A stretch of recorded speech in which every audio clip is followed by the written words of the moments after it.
Hello students, now we are going to discuss a phenomenon called multiple allelism. The question is framed before you, what is multiple allelism and give example of multiple allelism. Previously it was studied that or believed that one gene, one character. कहने का मतलब कि एक gene जो है किसी एक गुण को ही कंट्रोल करता है, देखता है, रेगुलेट करता है। लेकिन बाद के अध्ययन में क्या देखा गया कि when 2 or 3 alleles controls the same trait or characters are called multiple alleles. कहने का मतलब कि जब 2 या 2 से अधिक 3 जीन किसी एक ही कैरेक्टर को रेगुलेट करे, देखे, तो ऐसे कंडीशन को हम लोग कहते हैं मल्टीपल, ऐसे एलील्स को कहते हैं हम लोग मल्टीपल एलील्स।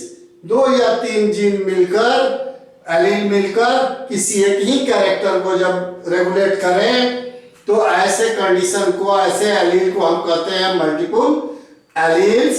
और जो प्रक्रिया है, जो फेनोमेनन है, उसे कहते हैं मल्टीपल एलेलिज्म। सो डिफाइन करने को आपको आएगा, it can be only studied in population because each cell is a diploid one. तो 3 अगर है तो एक साथ तो 3 जीन होंगे नहीं, क्योंकि हर सेल हमारा क्या है, डिप्लॉयड ऑर्गेनिज्म में डिप्लॉयड है। 2 ही सेट, एक मेल से, एक फीमेल से, एक फादर और मदर से आएगा, पेरेंट ए या पेरेंट बी से आएगा।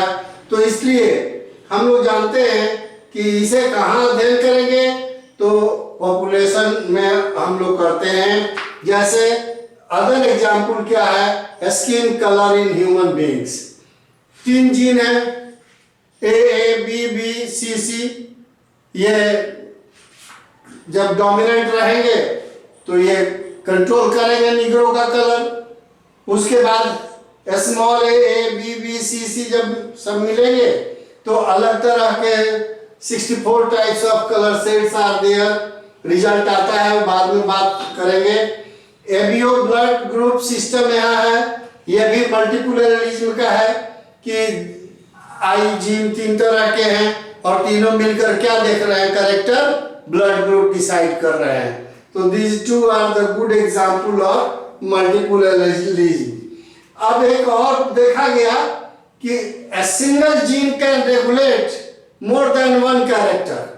पहला विश्वास क्या था कि 1 जीन 1 कैरेक्टर, एक जीन एक ही गुण को रेगुलेट करेगा।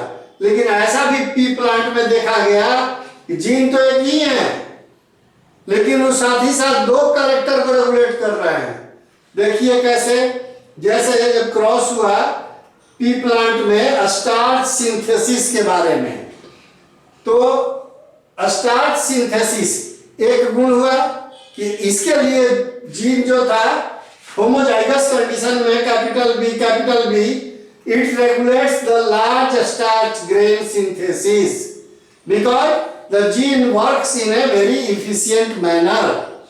सो a large starch grains are formed. On maturity, these seeds of pea plant becomes round. तो 2 कैरेक्टर हो गया, shape of the seed, round shape is also regulated by the same gene, and large starch grains were formed by the same gene. तो एक gene 2 character हो गए कि नहीं। उसी तरह जीन जो रिसेसिव है, स्मॉल बी, इसमें आप देखेंगे कि ये लेस इफिशिएंटली काम करता है और इसके चलते छोटे स्टार्च के दाने बनेंगे। Small starch grains will be formed and when these seeds get maturity, wrinkled seeds were formed.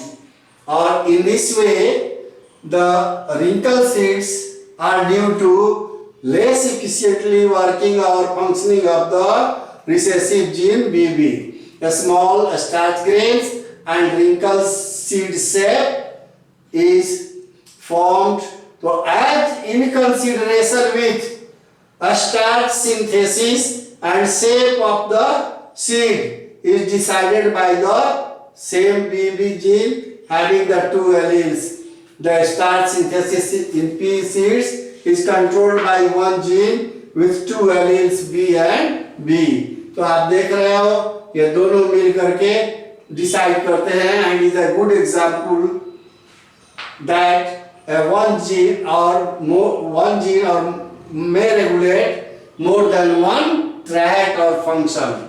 But when we consider the same cross in respect to incomplete dominance, the F1 are certainly round seeds and intermediate size starch.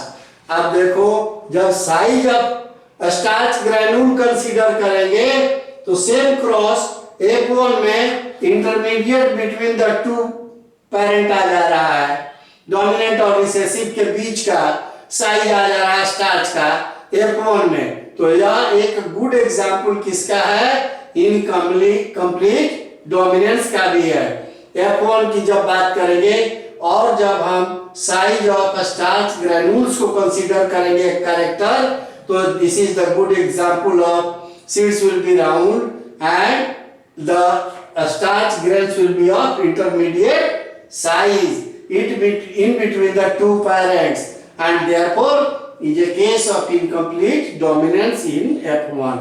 So this is all about multiple allelism and one gene, one theory, and one gene may regulate more than one character or trait. Thank you.